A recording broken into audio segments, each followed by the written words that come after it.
Good morning, my name is Enrique Nottaro Sotillo, and today I'm going to present my video review on Young Justice Book 3. Summary of the story. The comic starts out with the whole city against the Young Justice, claiming that this group of heroes has done more bad things than good things. This forces the Young Justice to go undercover. However, one day they get tired of hiding in the shadows, so they decide that the best idea is to start doing interviews in order to show their side of the story. One of these interviews is watched by the one and only Justice League, which motivates the teenagers to organize a rally in which every single superhero is invited. On the day of the rally, every group of heroes attend, from the Titans and the Justice League to the JSA and the Marvel family. Everything seems to go well until the Pointsman and Clarence the Witch Boy arrive to the event, and a fight breaks out. And the fight goes well for the superheroes. However, at one point, Clarence's magic is mixed with a scientific gun from one of the good guys, and so making the teenage heroes adults and the adult heroes teenagers. After this event, we see everybody's perspective and how they deal with the consequences of the previous mentioned event. For example, one of the stories regards Batman and Robin, in which they have to switch costumes since Batman is now a teenager and Robin is now an adult. Another story is about Aquaman and how he fights Black Manta as a teenager. The last story regards Secret in a fight with Clarence the Witch Boy. In this attempt, Secret kidnaps Clarence's cat, which leads him to make a deal with the superheroes, in which they give him back his cat, and he changes him back into their original bodies. Characters. Robin, otherwise known as Timothy Drake, is the third person to wear the costume of Robin, Batman's sidekick, just after Dick Grayson and Jason Todd. He's the leader of the Young Justice, meaning that he's the most mature and empathetic out of all the members. He is also a caring and thoughtful character, caring about others and always being there for the people that need him the most. Impulse, otherwise known as Bartholomew Allen, was born in the 30th century. He's a speedster with hyper-accelerated aging, meaning that he grows up incredibly fast, which is why his grandmother, Iris Allen, brought him back to the 21st century as an attempt to cure this disease. He's also the grandson of Barry Allen, otherwise known as the Flash, and he's a stubborn, obstinate, and non-listening character. However, he can also be a nice and sympathetic one. Superboy, otherwise known as Con-El, is a character that always wants to make a name for himself and not live under the tail of his mentor Superman. Along the story, Con-El faces his match numerous times, which may be representing his evil and wrongful side.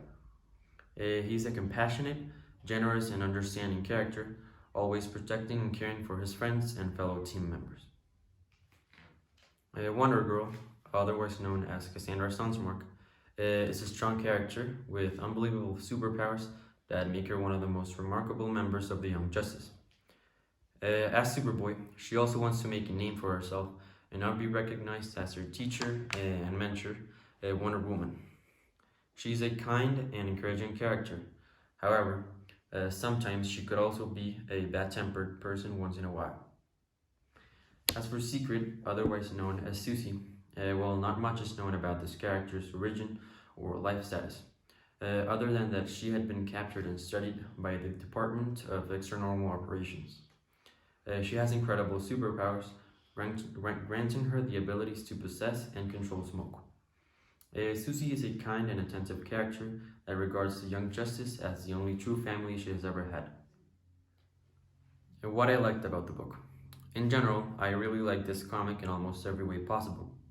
From the captivating visuals and interesting main characters to the amazing drawings and writing. It is no doubt nor question that this book is marvelous. However, one of my favorite things about it is how the book engages with the reader and how it encourages you to keep reading. Throughout the story, there wasn't a single moment in which I got bored, since I always wanted to know what happened to each and every one of the characters in the future. What I didn't like about the book. Although I really liked this comic, there are still some personal things that I didn't like, which are important to point out. Firstly, the book is somewhat confusing, since most of it takes place in a setting in which teenagers are adults and adults are teenagers, making the reader sometimes disoriented on whether who's who. Secondly, the whole book is broken down into several different stories, each narrating the story of one or more particular superheroes, and how they deal with the consequences from the previous event.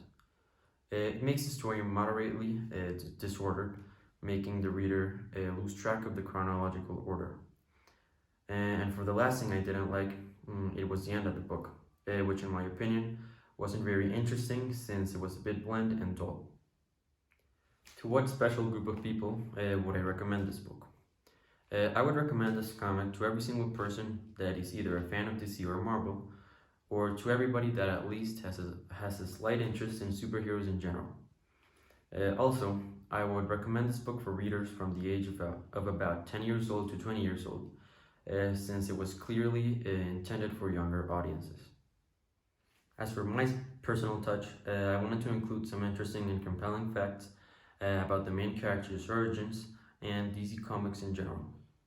For the first DC comic that was ever published, it was the Action Comics #1, which was published in 1938. Robin's first appearance was in Batman number 436, which was in August 1989. As for Impulse, his first appearance was in The Flash number 91 in June 1994.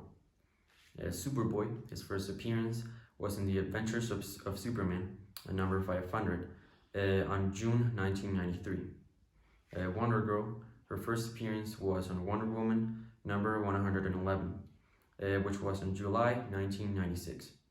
And last but not least, Secret, her first appearance was in The Secret #1 in June 1998. Thank you for your attention. I hope you enjoyed my review, and see you next time.